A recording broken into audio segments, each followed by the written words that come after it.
बिस्मिल्लाहिर्रहमानिर्रहीम। अस्सलाम वालेकुम। कैसे हैं आप सब? उम्मीद करती हूँ आप सब बिल्कुल ठीक होंगे। तो व्यूवर्स, आज की वीडियो में मैं आपके साथ क्लास 6 की मैथमेटिक्स शेयर कर रही हूँ और ये है जी based on single national curriculum 2022। तो बच्चों, स्टार्ट करते हैं। आज की वीडियो में बेसिकली हमारा टॉपिक है एक्सरसाइज 1.2 के क्वेश्चन नंबर 1 और 2। इंशाल्लाह फिर आने वाली वीडियोस में रिमेनिंग जो क्वेश्चंस और पार्ट्स रह जाएंगे वो भी आपके साथ शेयर करूंगी। तो बच्चों, आप सब पेज नंबर ओपन कर लें 8, ताकि आप लोग भी मेरे साथ इस एक्सरसाइज का जो सोल्यूशन है वो राइट डाउन कर सकें, उनको सॉल्व कर सकें आसानी से। चलिए स्टार्ट करते हैं एक्सरसाइज को। क्वेश्चन नंबर 1 है fill the spaces to complete the factor tree. आपने बेसिकली क्या करना है, आपको एक वर्ड गिवन है, एक नंबर गिवन है, उसके हिसाब से आपने फैक्टर ट्री बनाना है। तो बच्चों, सबसे पहले मैं आपको दिखा देती हूँ कि फैक्टर ट्री की शक्ल कैसे होती है और उसको कैसे सॉल्व किया जाता है। ये देखिए, ये है जी फैक्टर ट्री।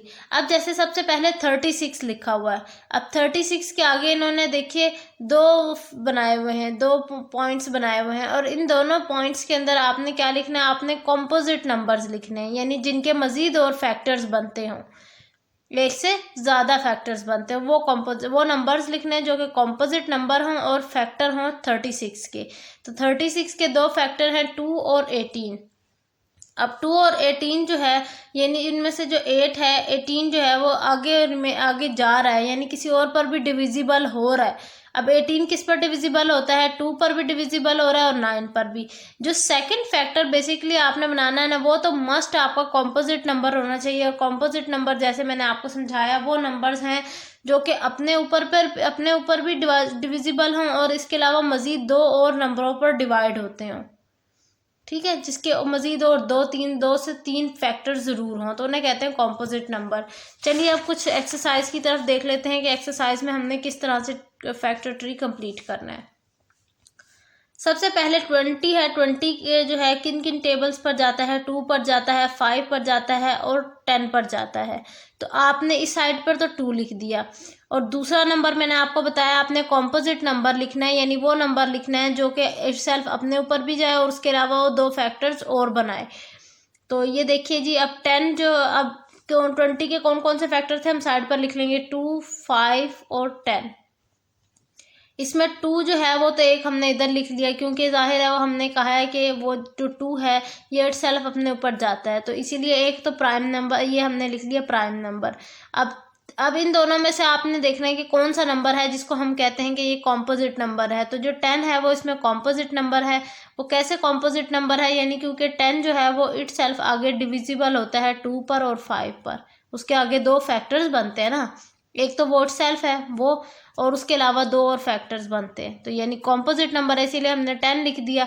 अब 10 के आगे मजीद और दो फैक्टर्स बनते हैं 2 और 5। इन दोनों टेबल्स पर वो डिविजिबल होता है, तो इसीलिए हमने यहाँ 2 और 5 लिख दिया है।